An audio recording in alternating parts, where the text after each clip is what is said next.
The victors would demand reparations, although the vanquished had suffered more. There is a need to uphold justice, a need for the people, including the leaders who launched the wars, to be made accountable for the death and destruction resulting from their decision, their instructions, and their command. It does not matter whether the aggressors win or not. They must be regarded as guilty, and their leaders must be tried and punished severely.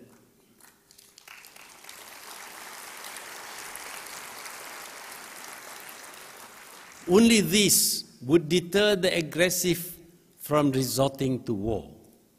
The United Nations was set up by the victors of 60 years ago, and they still control and direct the United Nations today. Even the courts are under the control of the victors, in particular the veto powers. For so long as the United Nations and its agencies are under the direction of the victors of 60 years ago, we cannot expect fairness and justice from them for the crimes of killing people in wars. We can only expect fairness and justice if the agencies, in particular the Security Council and the international courts, are made up of truly neutral people with no stake in the matters being decided. In particular, the courts must be free and independent and must hear all complaints by both the victors and the vanquished without fear or favor. Because we are not going to see such an independent court in the foreseeable future, the Perdana Global Peace Organization has taken the initiative to set up a tribunal. We may be accused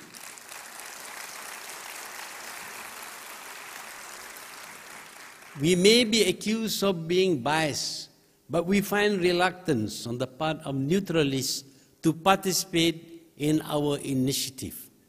There is evidence that even those who are neutral fear retaliation by the powerful.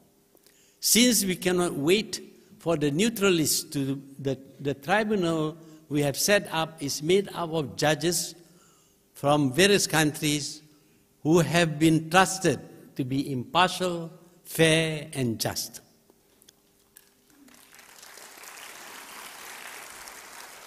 They will act in accordance with the rules and regulations which have been drawn up and be subjected to international laws as well as natural justice. If the accused person fail to present themselves, then they may appoint counsel to represent them, or failing that, we will appoint counsels for them.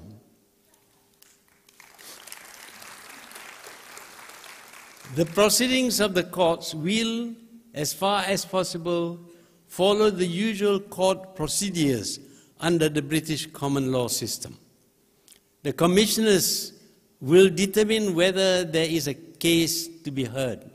Only if they find that there is, will they submit their findings to the tribunal. Then the victims or their proxies and representatives will present their cases. The rest is up to the tribunal. We may not be able to carry out the sentence passed by the tribunal, but we hope governments and NGOs worldwide will take note and try to make the punishment meaningful, at least by ostracizing the guilty ones. We seek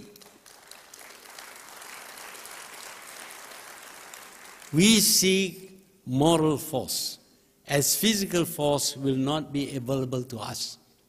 But the important thing is to make people everywhere appreciate the horrors of war and the criminals who, without fear of any retribution, have so callously issued orders for hundreds of thousands of innocent people to be killed, many to be tortured, and for whole countries to be devastated.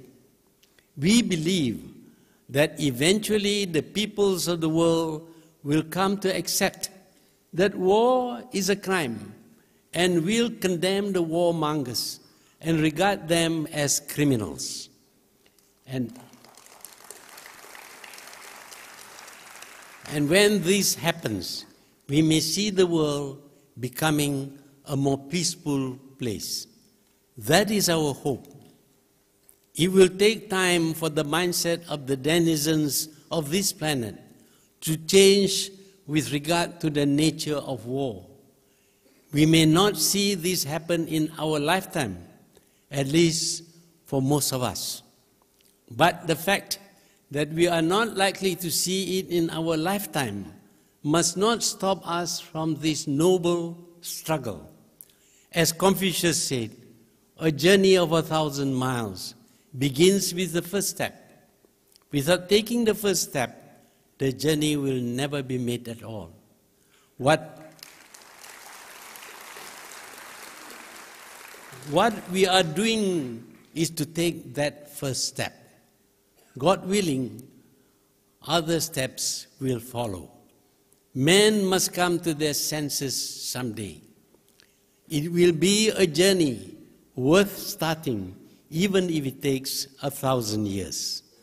May God give us strength to struggle, to eliminate the killing of people in the quest for solutions to human conflicts. May Allah help us make war a crime, the worst crime that the human race can be guilty of. Amen.